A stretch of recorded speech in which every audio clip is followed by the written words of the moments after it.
早上好，欢迎 Good morning. Welcome to this Caixin debate. My name is Wang Shuo. I am the managing director of Caixin Media. I'm very honored to be the moderator of this debate.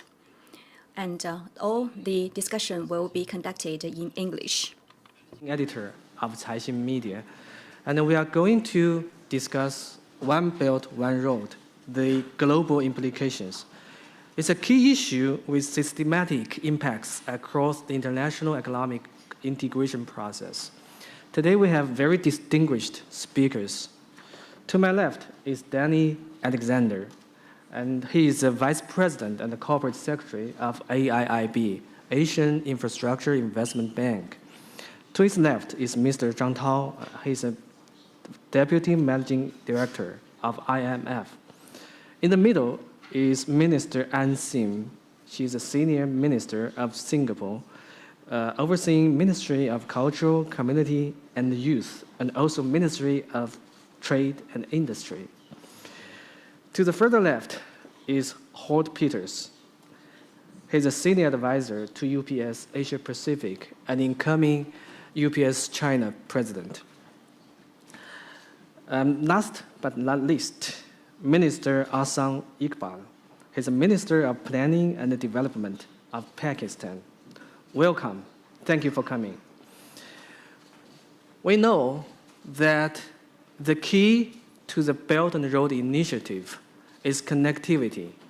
Connectivity along multiple dimensions among participating countries, including policy coordination, facilities connectivity, unimpeded trade, financial integration, and the people-to-people bond. It's a beautiful and ambitious vision, especially at a time when the whole world seems to be sliding into more fragmentations. So the question is, what regional and global partnership are required to realize a successful and inclusive One Belt, One Road initiative? So consider of your reply to this question as your opening statement. How about we start from the two ministers from the Belt Road countries? Minister Iqbal, please go ahead first, then Minister Singh. Thank you very much. First of all, let me say that One Belt, One Road vision is a very powerful vision in today's world, because we see that after 8 to 10 years of the depression and the global crisis, the developed economies are still struggling to find growth path. And there is a slowdown in the global economy, and the demand is low. So if we have to go to the higher growth platform, we need more demand. Now, demand will only come from the markets. So if the markets are saturated, we need new markets. To go to new markets, we need connectivity. So this is a very powerful concept where through connectivity, we connect people, markets, produce new demand, and that leads to new growth. And in the process, it touches the lives of millions of people who are cut off from the mainstream of development. And that is what makes it very inclusive. In Pakistan, we started this journey in 2013 with signing of China-Pakistan Economic Corridor MOU under One Belt, One Road. And within 2 years, it has translated into a portfolio of about $50 billion. And what we are witnessing is that it has brought billions of dollars of investment in the poorest and the remotest areas of Pakistan, where it is making a big difference in the lives of the people. It has provided them connectivity through better road network, opened up areas. Hinterland is connected to the coastal areas. It is also touching their lives through socio-economic development projects. There is a new fiber optic cable that is giving digital connectivity to the remotest areas. And also, it has enabled billions of dollars of investment in energy that has enabled the economy to achieve highest growth rate in last 10 years. So we believe that such ventures of collaboration offer opportunity not for a single country, but for the whole region. We are at the intersection of South Asia, China, and Central Asia. These are still not very integrated regions, although all three are at the moment strong engines of growth in the region, in Asia particularly. So through CPAC, we have a vision that we will connect South Asia with China and China with Central Asia, and the three regions combined with a 3 billion population have a huge opportunity for the future growth of the global economy. Thank you. Mr. Singh. The Belt and Road is indeed a mutually beneficial initiative that we think is going to bring about many benefits through regional economic integration. Let me talk about ASEAN, which is the region that Singapore is in. And within ASEAN, there is a lot of optimism for growth. There are very good prospects for growth. At the moment, there are about 67 million households termed by McKinsey as being within the consuming class in ASEAN. And this number is set to almost double by 2025 to 125 million. This represents tremendous opportunities. This represents a lot of potential for connectivity, for more ideas, for growth. And I think that some of the very exciting partnerships that's going to come out from Belt and Road will center around connectivity. It will center around finance and infrastructure. And it may also center around working together, Belt and Road countries working together to enter into third markets. And in the case of Singapore, we are very happy that the third government-to-government project that we have with China is precisely on this theme. This is the China-Singapore Chongqing demonstrative initiative on strategic connectivity. And the base of operations is in Chongqing. But the project itself focuses on 4 areas that we think will contribute to the Belt and Road very significantly. So this includes cooperation in the area of finance, cooperation in the area of aviation, in terms of transport and logistics, as well as infocom technology. So we think that this partnership, I think, can generate a lot of very interesting demonstration projects. The Chongqing Connectivity Initiative is one that we are working very hard on currently. And we also welcome Chinese companies that are looking to invest along the Belt and Road to work with Singapore as a platform for financing, particularly for infrastructure projects. And let's turn to our speakers from international institutions. Mr. Zhang Tao first, and then Danny, please. Okay, thank you. First of all, of course, let me say that I'm very glad to be here to attend this summer Davos here in Dalian. And of course, I look forward to exchanges, views and thoughts with all of you innovators, policymakers, and other participants from all around the world. And of course, I would like also to commend the conference organizers to host this very important event. I would like to start with 3 remarks. The first remark I wanted to emphasize is that the Belt Road Initiative holds a very important vision. That is to connect economies around the world. So in a sense that the key words to me are openness and connectivity. We all know that the benefits of openness and connectivities were well embraced by participants at the Davos annual meetings earlier in January, and once again in the first Belt Road Forum in May. So I think that's well recognized, and what is recognized also is the strong need for further economic, financial, and social connectivities across countries.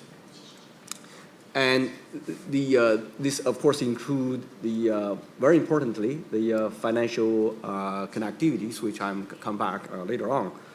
But the bottom line is that the BRI, or Belt Road Initiative, has the potential to strengthen cross-border dialogue and foster multinational cooperations.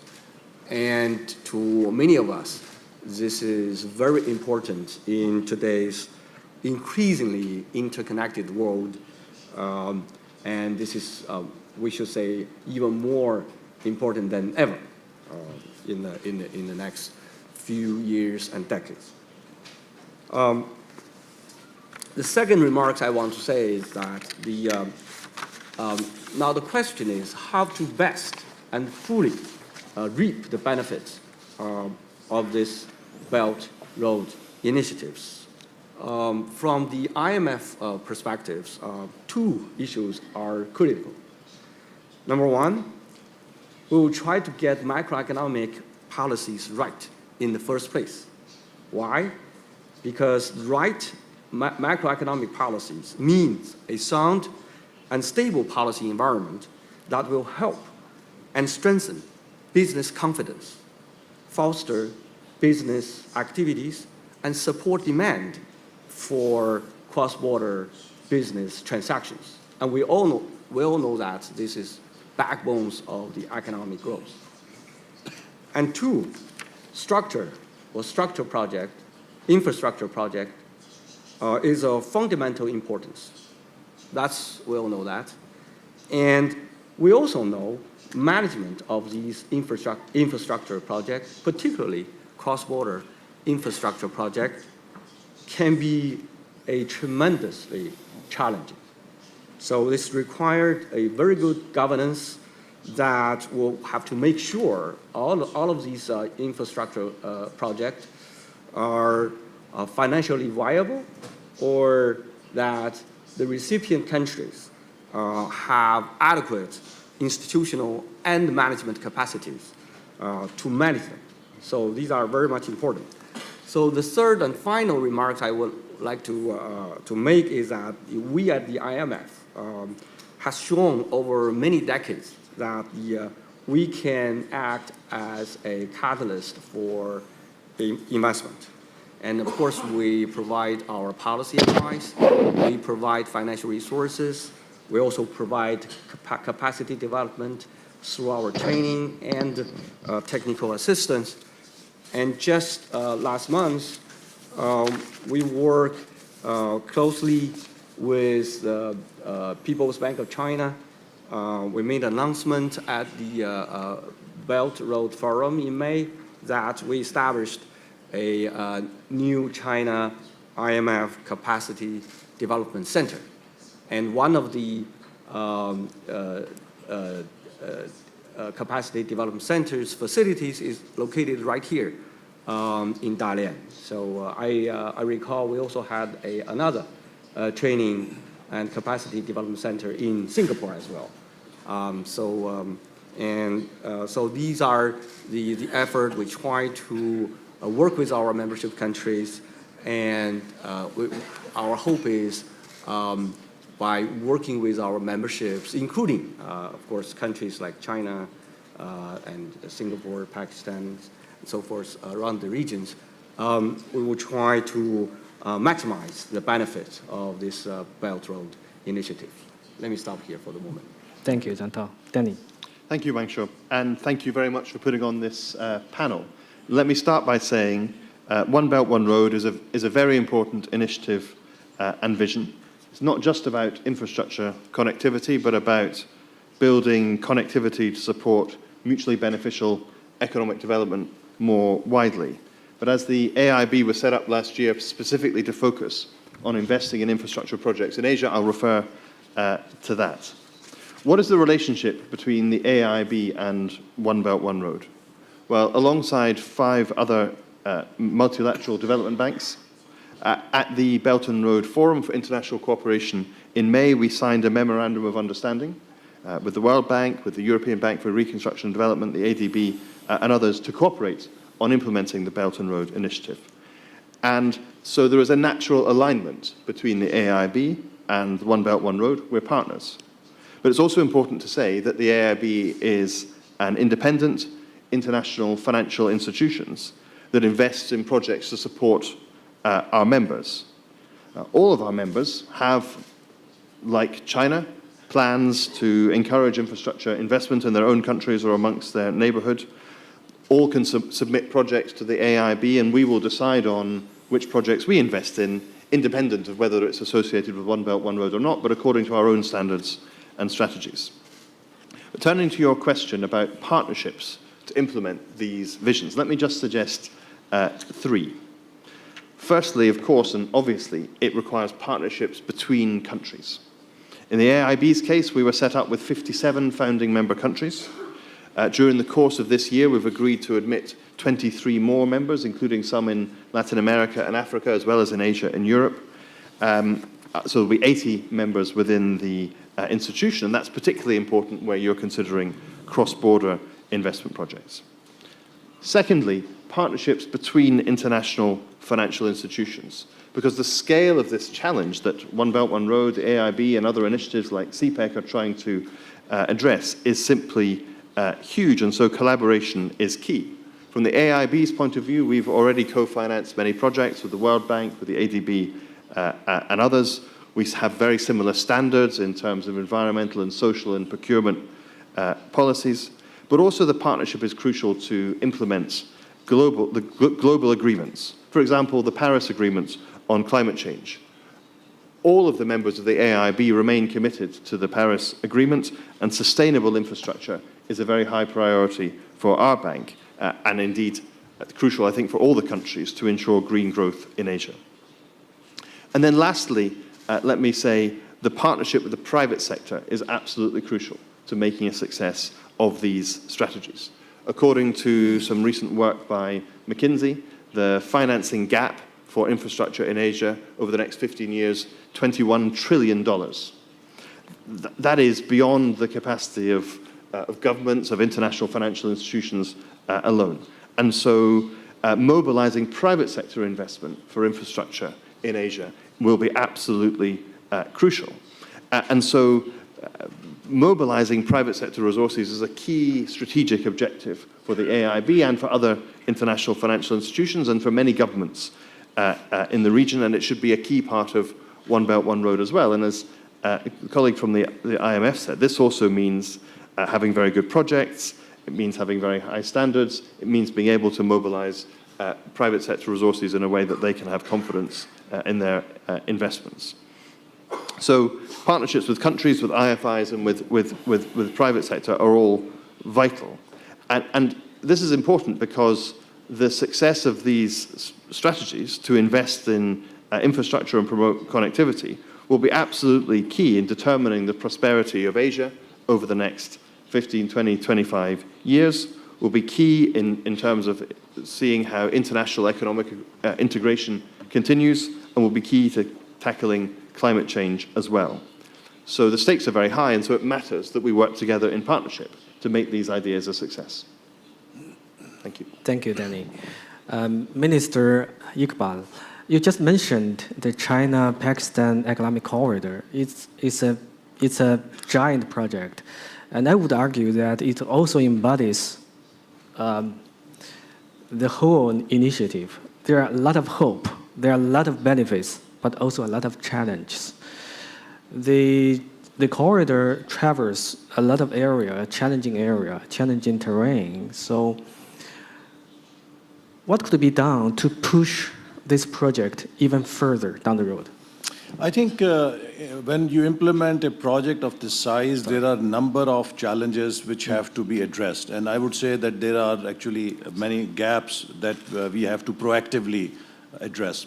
First and foremost is the coordination gap, because when you undertake an initiative of this size, there is a coordination not only of stakeholders within the country, but also with the external stakeholders. So we have a very strong steering mechanism through which we coordinate with external and internal stakeholders. And over the last 2 years, we have had over 50 ministerial meetings, which I chair, and through which we are able to cut through the red tape and the challenges of coordination amongst different ministries. So that is one very important element. The second gap is the knowledge gap that does not allow many local businessmen to also fully appreciate the opportunities that will come. So we have adopted a very proactive approach of partnering with the local chambers to create a greater awareness about the opportunities that exist. The third gap, I would say, is the human resource gap that we also have to address, that while these opportunities come through infrastructure projects, through energy projects, you require different kinds of skills in the market, and they are not there. So we have very proactively now beefed up our skill training programs, the human resource development programs, so that this can be smoothly executed. There are also challenges in terms of different regions, where the different regions have aspirations. When we started, there were many problems with different provinces. They all wanted to have maximum share.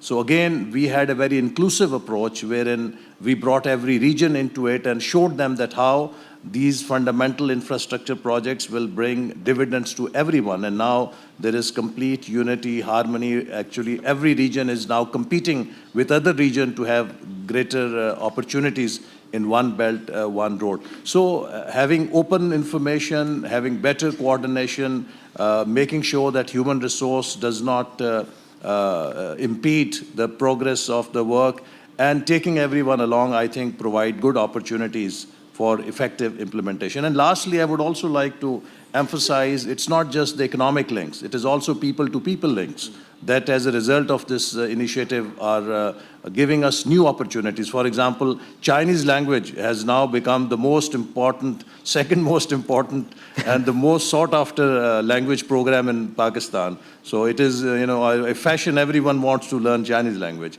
We have highest number of students now in China, probably after any other country, which have come here for studying Chinese language. We see that there is a fusion of Chinese and Pakistani cuisines which is taking place with more Chinese workers there and Pakistani people coming here. So this people-to-people, I think, dimension is also very important. Yeah, so it's a multi-dimensional connectivity. And now let's hear views from the business. Howard, please.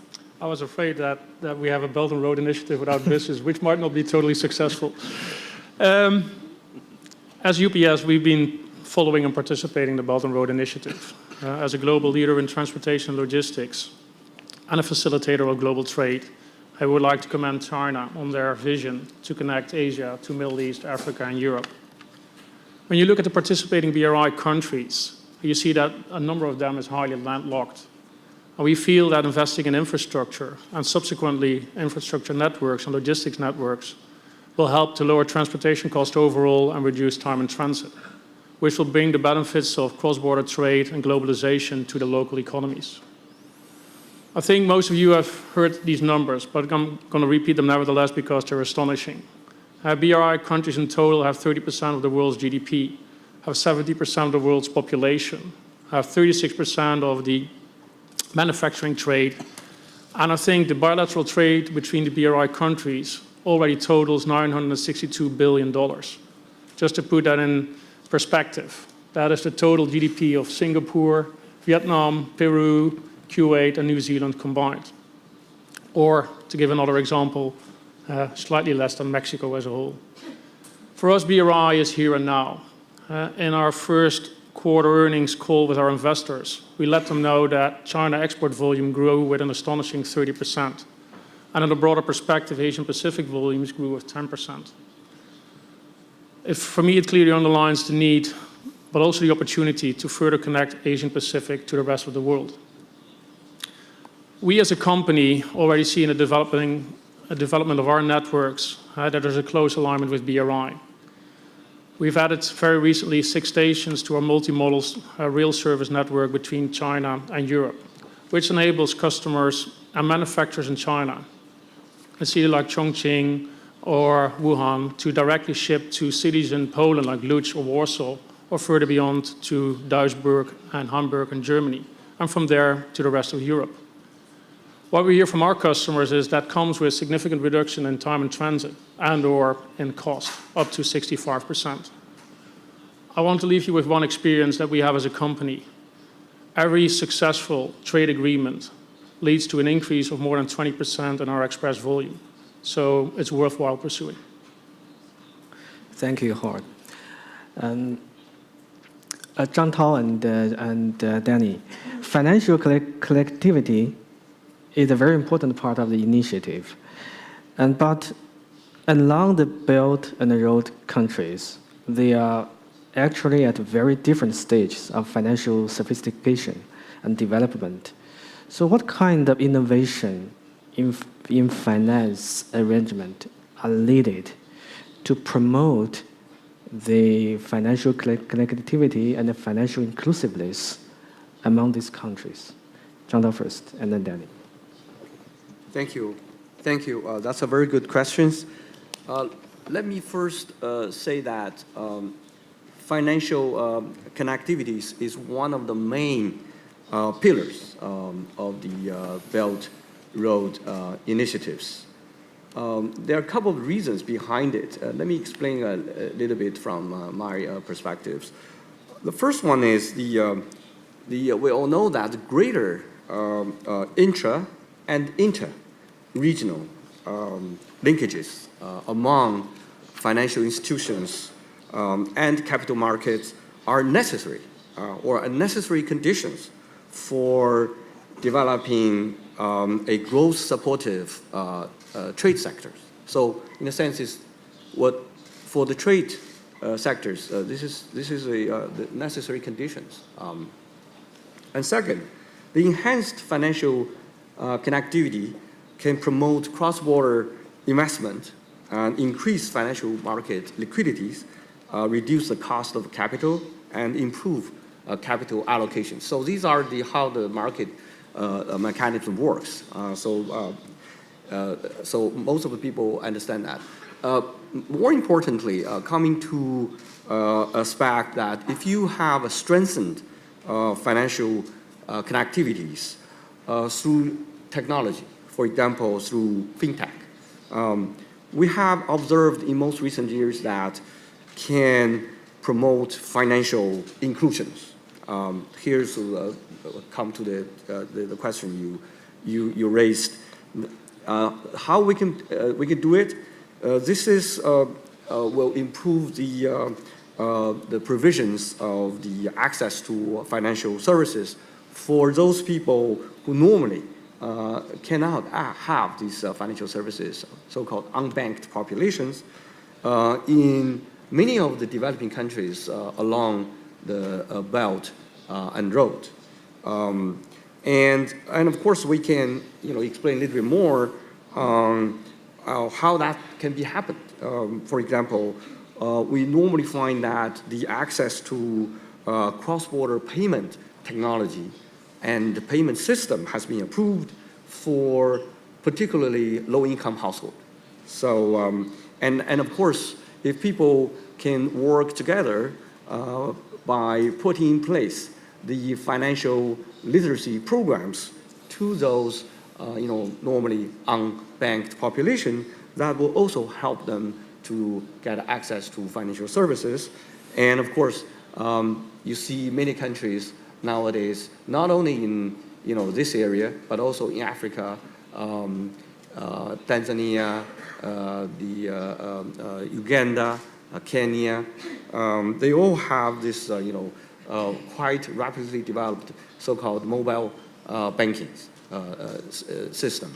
So these are the things which increase people's confidence that can help to reach the better and stronger financial inclusions. But having said that, we also observed because of the openness of the and strong connectivity in terms of financial transaction across the border, we have to be aware of the stability and the regulatory implications of this new so-called fintech, either technology or services. But that has been said, if we correctly address the issues of these implications, then we are more confident to take advantage of this, fintech, new technology to help to reach a greater degree of financial inclusiveness.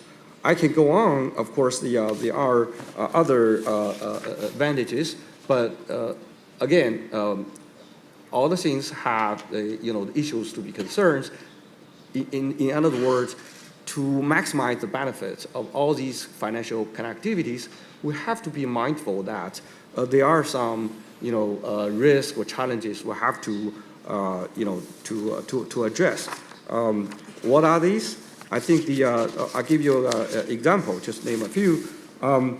For example, there are already we've seen from some of the countries in our experiences that the vulnerability to adverse external shocks could increase with the growing concerns or reliance on external financings, and particularly in the event of the larger cross-border claims happens. And second, of course, in any of the societies, there might be different views, different reactions to all of a sudden the financial flows come into town. So there might be concerns that the too much finance too soon, vis-a-vis the existing financial supervision capacities or the rate of the monetary and exchange rate regimes. So these are the things we have to consider, put them together, make sure that financial connectivity can actually produce the targeted benefits as we envisaged, rather than facing the unintended consequences. So I have to put it together to think about it in a more comprehensive way. Thank you. Danny. Thank you. Let me just make 2 points. The first is that for developing countries in Asia, there's an opportunity to leapfrog from established or old-fashioned technologies to the more modern ways of dealing with financial connectivity, financial inclusion, and in many other aspects of life as well. From a personal point of view, I moved from the UK to China a year and a half ago. Since then, I barely carry cash in my pocket because almost everyone accepts WeChat as a means of payment, as most of the Chinese people in this room would know. That is much more sophisticated, actually, than the payment systems we have in the UK or in other European countries. And that's an example of how leapfrogging to more modern technology, exactly as was being said, can also help to promote financial inclusion. It can provide people with a way of making payments that are free of risks of fraud or bribery and those sorts of difficulties, as well as just being easy to use. From the AIB's point of view, we're obviously a project finance institution, and so our interest in this comes from that perspective. But certainly, if you're looking to try and attract private sector investment to infrastructure projects in many countries, particularly those countries that have very little capacity to absorb debt in the public sector, then really private capital mobilization is the only way to deliver the infrastructure that you need. And that requires a number of things. It requires good, well-structured projects, which, as the Minister Iqbal was saying, requires capacity building in many places. It requires stable policy frameworks so that investors have some confidence that things won't change under their feet after they've decided to invest in a project. It may require, in some cases, some degree of political risk insurance. That's one role that a multilateral development bank can play as being part of the financial structure of a project.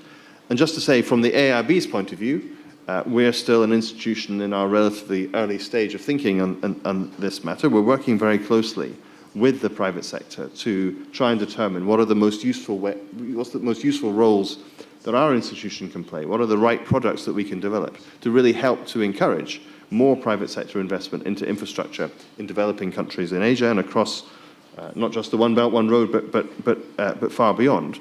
But with the idea that in the end, if infrastructure could become seen as a tradable asset class, then that would help to encourage much greater levels of private sector investment.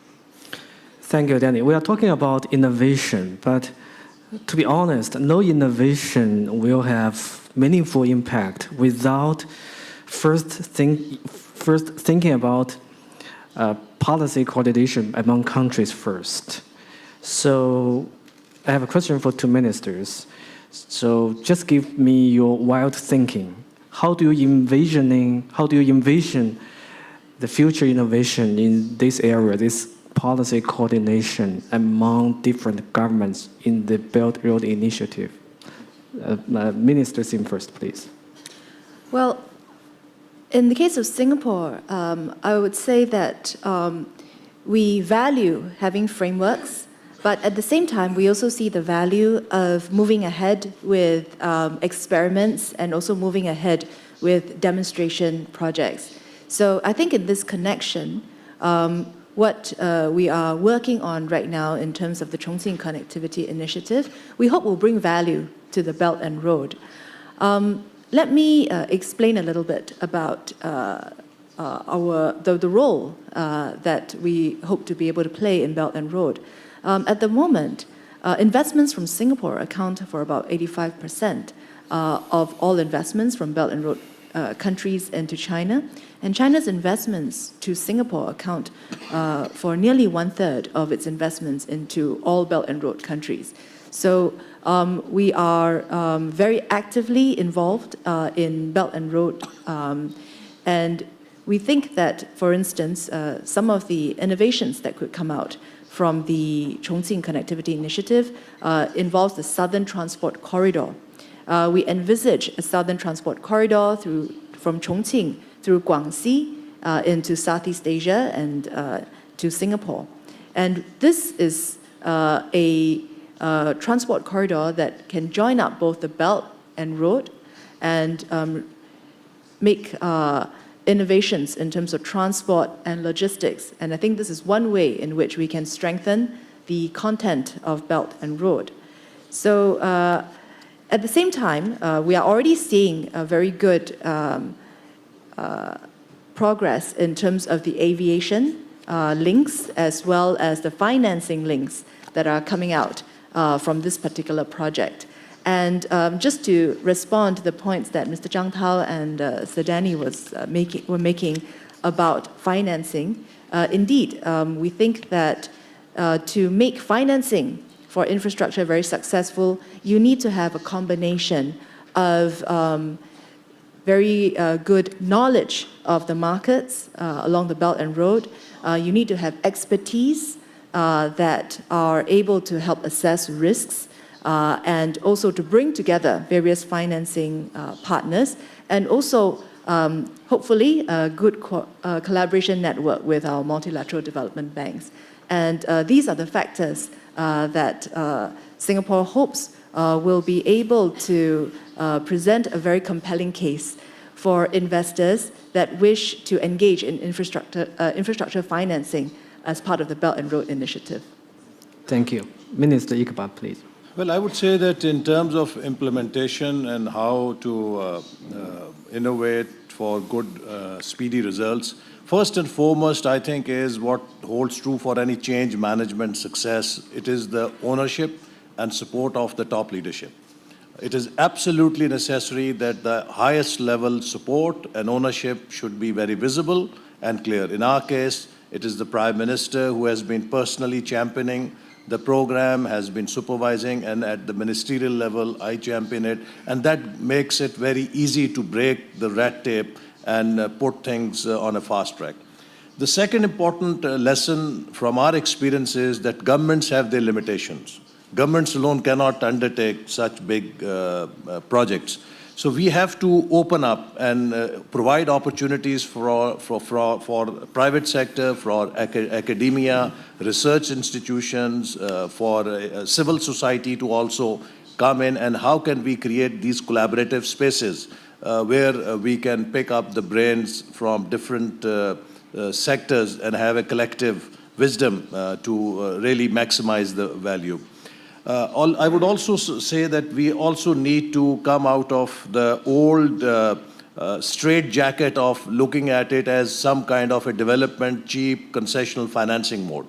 There are many opportunities which can be done on very commercial basis. For example, Pakistan had an energy policy for many years, and people were reluctant to come there. We were facing 16 to 18 hours of power shortages. And what CPEC has done, it has connected Chinese investors with the Pakistan's energy policy. We have billions of dollars coming in where the investors are making decent 17% return over equity. And we are getting oxygen in shape of foreign direct investment that is helping us overcome energy crisis. So, how can we harness the private sector investment? How can we connect the opportunities with the external financing sources?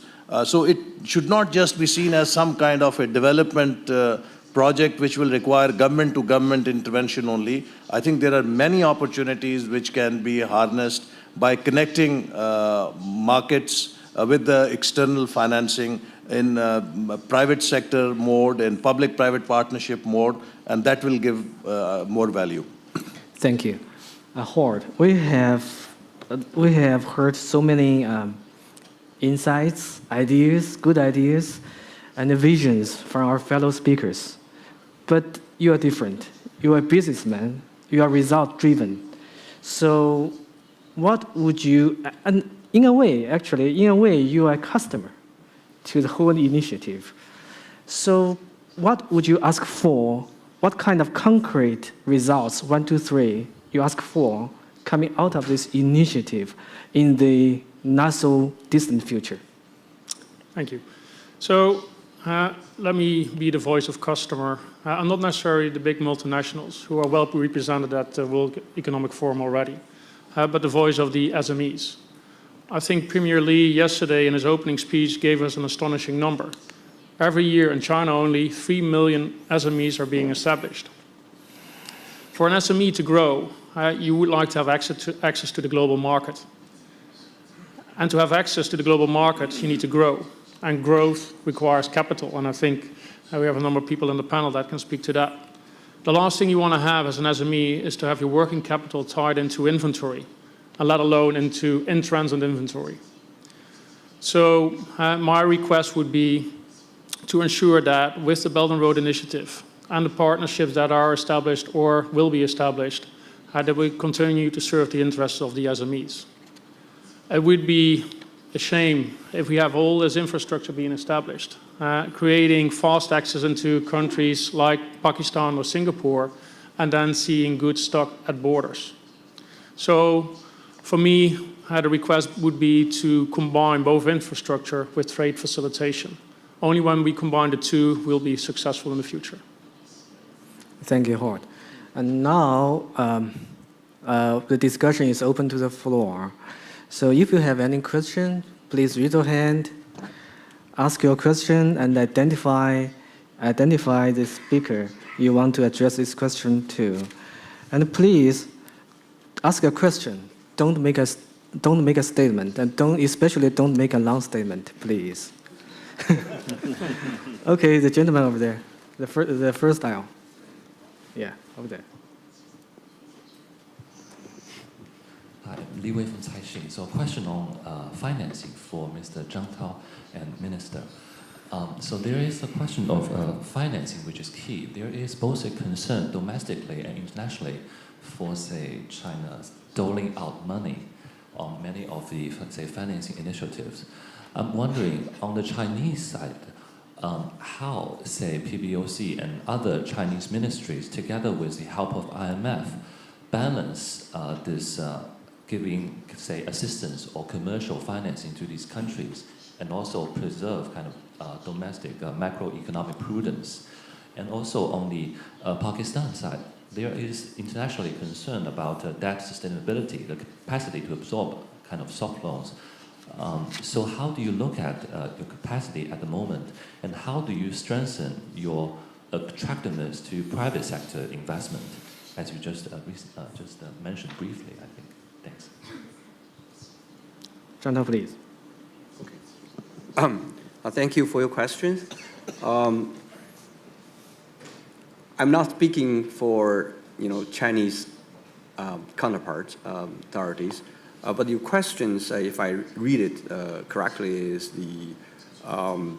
when providing financial services from one country to the other, basically across countries, you want to consider the balance between the domestic financial market stabilities and the sort of making use of the money coming from outside? That's the in general questions. I think this is a sort of long-term issues. They're always when you experiences a structural change, which normally in the past you relied on domestic financing, and you open up the door to cross-border international financial flows, then always there's a case how to maintain the balance. And I should call it, this is a long-term process, and you have to make sure the market infrastructures will play the conducive role rather than play the other way around, setting up the barriers to that. And you have to make sure, like I made my remarks earlier, make sure that the recipient countries actually should have adequate regulatory and management capacity to support it. And you have to make sure the existing monetary and exchange rate regimes could be flexible enough to accommodate the large flow.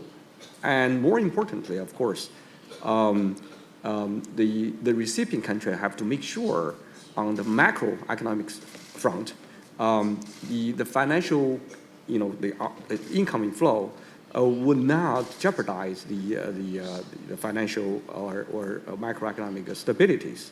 So with all of these, and of course, if that, all the things we talk about is there, then we believe the inflow of the money will provide a tremendous benefit to the recipient countries.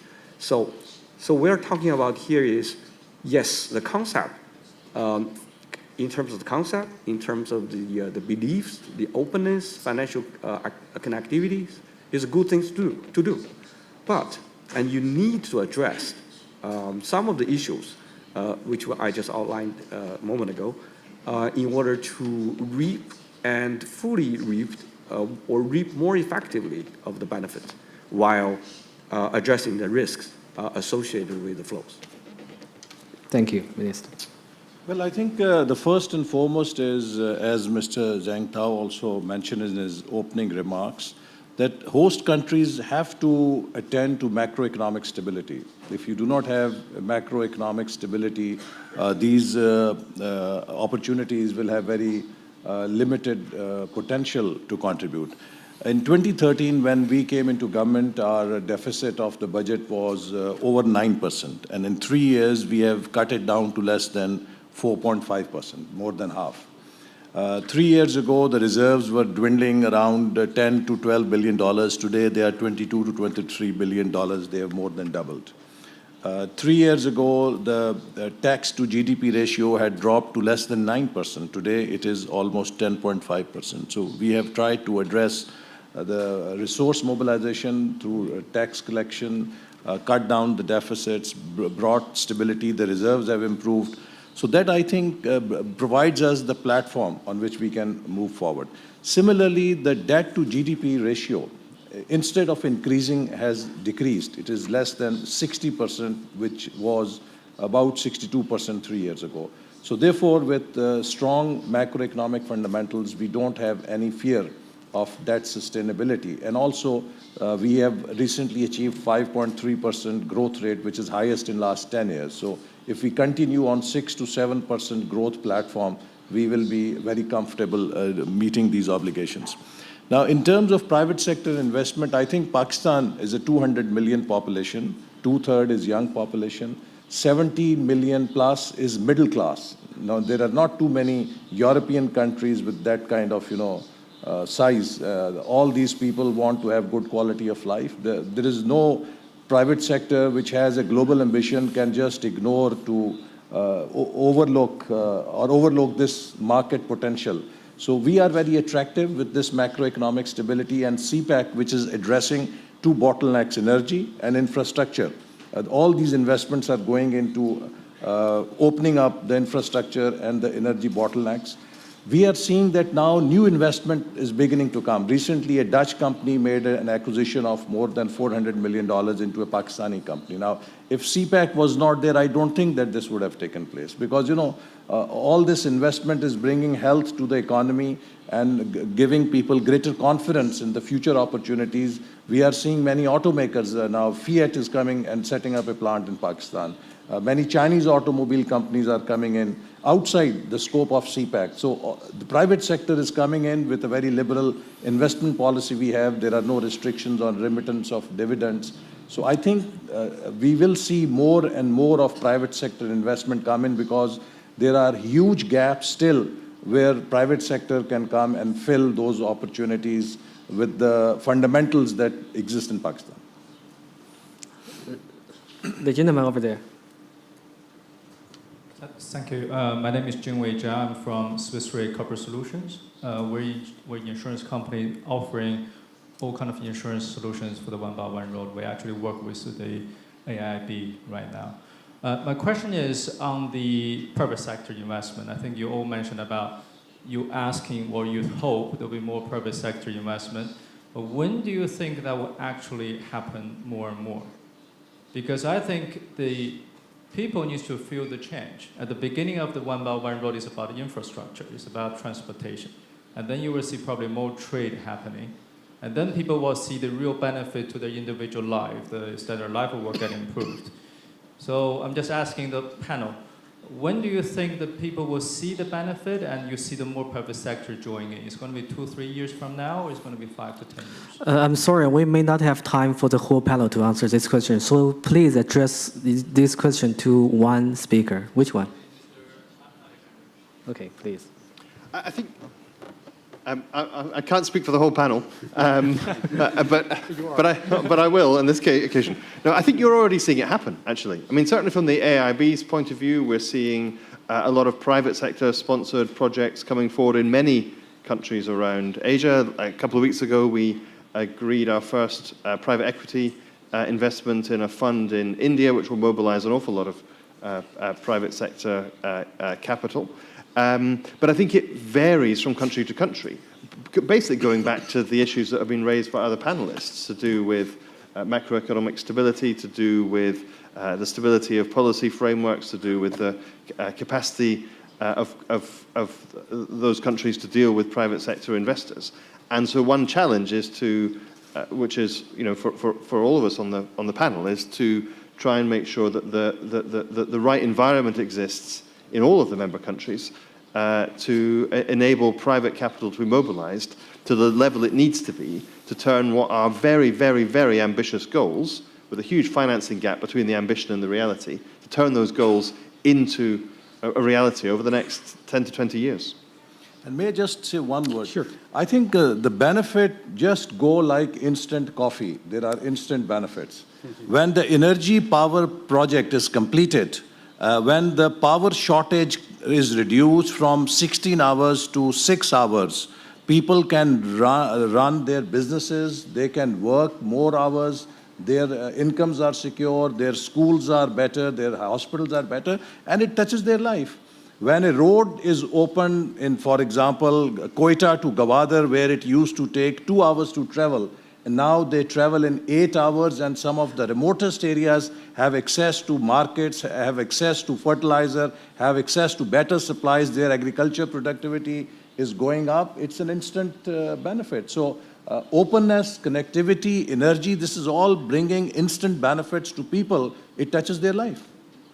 Thank you. Next question. Which one? This gentleman. Thank you. Looking for anybody volunteered on the panel to answer.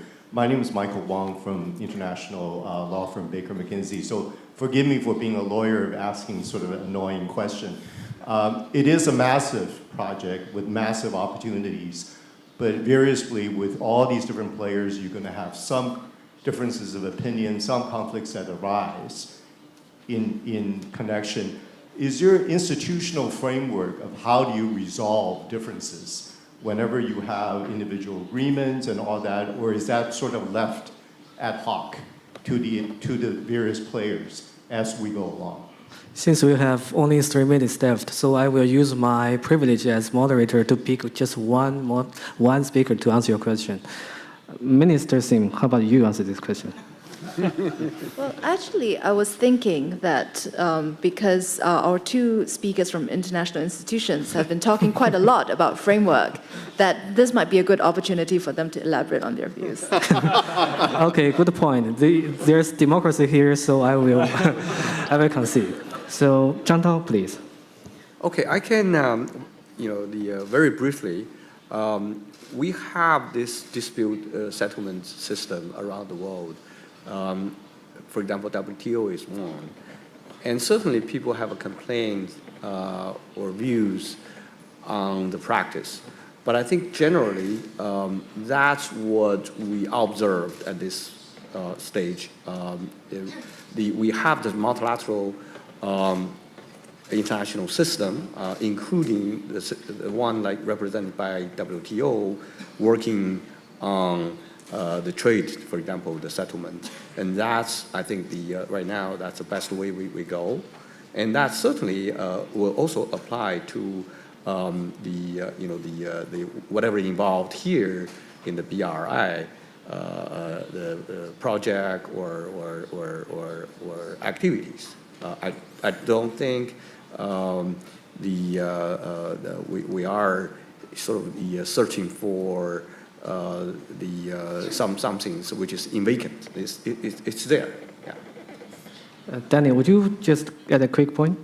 Just one point, which is I think this question goes to the heart of the current debate about globalization and the way in which the international economic system works, because multilateral cooperation based on rules creates the opportunity for that kind of dispute resolution, for countries to cooperate in a way that is commonly understood and agreed. That's what the IMF is, that's what the AIB is, it's what the World Bank is. And I think that the plea would be, let's find a way to ensure that we continue to develop and enhance those multilateral frameworks as the One Belt, One Road develops, precisely for the reason that you suggest. Thank you. I think it's a beautiful answer. And with this, our time is up, unfortunately. And please join me to thank our distinguished speakers for their insight, for their vision, and for their plans. Thank you. And thank you all. See you next year.